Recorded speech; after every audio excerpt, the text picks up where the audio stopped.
How good was that British Open? That was just a fantastic event. Now, if you were watching that, you saw there's a tremendous amount of power being produced by those players. McIlroy, when you watch that hip turn, when he whizzes those hips through, it's just fantastic, which most of us would probably need surgery to try and achieve that move. So today we're going to cover how to try and get the mobility of those hips slightly better so you can use those hips in that golf swing. So we've just got a few minor details to cover, which will just have a big effect on getting those hips more mobile, more stable, and firing them in that golf swing, which does help a tremendous amount with consistency and power, and keeping that top half in check so you've got a more consistent swing. So very, very simple points to cover. So we've got 4 to cover, and I'll go through them one by one.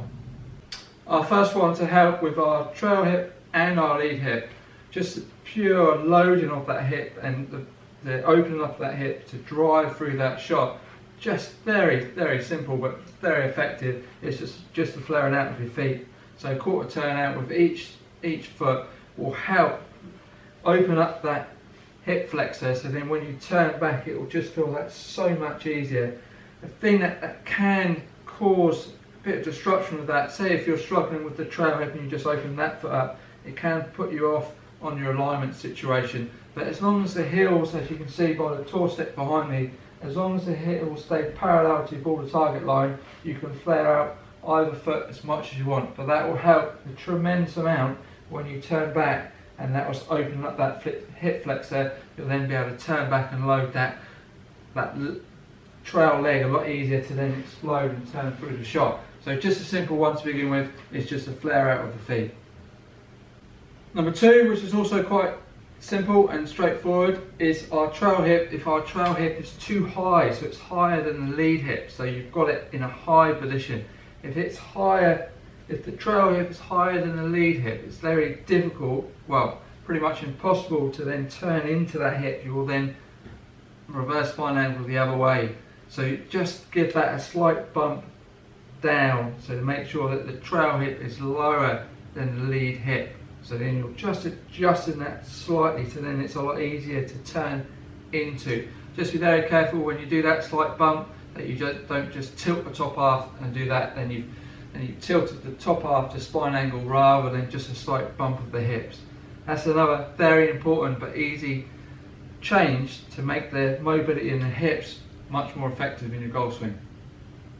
Number 3 is our posture, which is a little bit more complicated than the first 2, but massively effective, which all the points I'm making are. So it just gets a little bit difficult now. So it's basically it's your position of your spine angle. So avoiding the C posture.